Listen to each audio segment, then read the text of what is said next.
Épisode 4 de Road to Millionnaire. Et comme le dit le dicton, another day, another dollar. Et aujourd'hui, c'est le cas de le dire. Les gars, la semaine est à plus 14%. Je répète, la semaine est à plus 14%. Je répète, la semaine est à plus 14%. Plus 14. Plus 14%, c'était mon meilleur mois. Là, c'est cette semaine. Mais on est jeudi soir. Vendredi est même pas encore passé. Wesh. Merci Seigneur Jésus-Christ pour me récompenser de tout mon travail acharné. Bref. Aujourd'hui, dans cet épisode, je vais vous expliquer comment j'ai failli faire une crise cardiaque 3 fois dans la même journée. On commence, EuroUSD, c'est soit New York. Qu'est-ce qu'on attend? Sweep de liquidité, soit du haut, soit du bas de la session. Vous commencez à être habitué. Là, on a le bas qui est sweep. Donc, on attend quoi? Un change of character. Comment on dit? Change of character, pardon, ça c'est l'équilibré. Change of character, c'est ici. Une fois qu'on a ce change of character, on veut quoi? Équilibrium. Et dans ce cas-là, ça se fait toucher. Bam. Toujours le SL un pip en dessous. Et vous voyez les gars, quand je vous dis que le plan, il faut le respecter. Regardez-moi ça. Comment ne pas faire une crise cardiaque? S'il vous plaît les gars. C'était la première crise cardiaque de la journée. Je prends l'entry, ça descend, mais on dirait que c'est une compétition de à quel point ça va être allé au plus profond du SL en fait. C'est quoi ça? C'est ça descend tout en bas, juste pour faire peur. Je me suis tellement fait dessus pendant ce moment-là, tellement je stressais, que j'ai éteint les charts et je les ai rallumés peut-être 10 minutes après. J'étais choqué de voir que j'étais encore en position. J'ai cru que c'était fini, j'ai éteint la charte en mode c'est bon, je veux pas voir ce qui va se passer. Mais tu sais quoi, c'est remonté. Maintenant, deuxième crise cardiaque. Ça remonte, ça consolide pendant plusieurs heures, et après ça fait quoi? Ça redescend.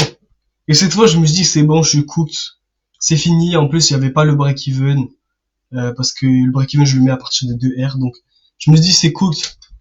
Vas-y, casse la tête. Là, il y a une bougie qui descend. Mais c'est pas elle descend, c'est elle descend et elle descend. Mais vraiment, elle descend tout en bas du SL. Tu te dis, c'est fini, t'es mort. À ce moment-là, j'ai fermé TradingView quand c'était tout en bas. J'ai pris mon scoot, je suis allé à la salle. Et guess what, je suis arrivé à la salle. J'ai ouvert MetaTrader.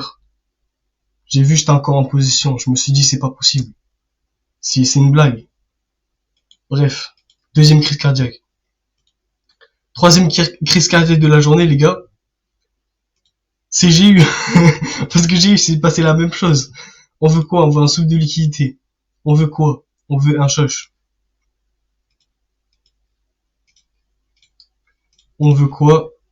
On veut équilibrium. Je sais pas qu'est-ce qui s'est passé aujourd'hui, mais les gars, fallait avoir du cardio. Tema, comment c'est descendu tout en bas de mon SL pour au final River s'est touché TP.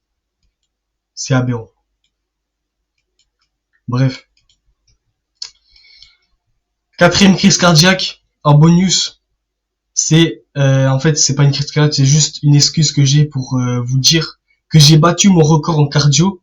J'ai fait 1000 cals, les gars, sur la truc de course à pied là. 1000 cals, sans faire zéro pause et après un leg day. Je sais pas si vous vous êtes déjà demandé sur le truc de tapis de course là. Qu'est-ce qui se passe quand le nombre de calories il passe genre de 3 chiffres à 4 chiffres? Genre tu dis, est-ce que ça reset ou est-ce que l'interface elle est comment? Genre on s'est tous demandé ça. Ben guess what, je vais vous mettre un screen. C'est un des moments les plus satisfaisants de ma vie. J'ai vraiment fait 1000 cals sur le tapis de course. Bref, c'est mon record en tout cas. Je suis vraiment très fier parce que mon ancien record c'était 600. Donc vraiment je l'ai exterminé. Je suis vraiment très fier. Et aujourd'hui, en parlant de record, qu'est-ce que j'ai fait aussi? J'ai fait le record du plus gros trade du coup de la meilleure journée du trading de toute ma carrière. Ma meilleure journée c'était lundi. Donc c'était il y a 3 jours que j'avais battu mon record. Et là, qu'est-ce qui se passe? 3 jours après, je le rebats. Qu'est-ce qui se passe aujourd'hui? Je bats 2 records, je fais 3 crises cardiaques de la même journée. C'est une journée assez spéciale, mais en tout cas, c'est une journée qui se finit tellement bien. Mais tellement bien, les gars. Plus 14% en une semaine. Est-ce que vous voyez que c'est normal? Déjà, j'ai lancé cette série en mode Road to Millionnaire. Lundi matin, je ne m'attendais pas à ce qui se passe, ce qui allait se passer. Lundi matin, dès le début, dès le premier épisode, bam, plus 6% pour commencer la semaine. Les gars, la semaine, elle est à plus 14%. Ayez foi en l'humanité. Bref, en tout cas, si jamais vous vous demandez, parce que tout à l'heure, je récap pas mes trades, je parle pas du trade, mais en tout cas, si vous demandez, normalement, mon TP, vous me direz, bah, c'est ici ton TP, il a pas touché, là. En fait, j'ai close là, la première bougie, là, ici.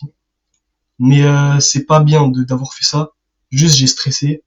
J'étais en train de regarder les charts pendant que j'étais à la salle. Et j'ai vu une bougie rouge, j'étais en mode, ouais, vas-y, c'est vraiment très proche de mon TP. Au pire, je close et vas-y, tu vois, personne n'a rien vu. J'ai fait ça. C'est pas bien, j'ai pas respecté mon plan. Peut-être c'était une bonne idée sur le moment même, mais c'était pas une bonne idée par rapport à mon plan. Du coup, oui, j'ai touché le DTP. Est-ce que j'ai besoin de dire quelque chose d'autre? La semaine est à plus 14%, les gars. Ma Pro Firme, je l'ai acheté dimanche soir. Elle est à plus 7%, alors que j'ai misé 0,5%, les gars.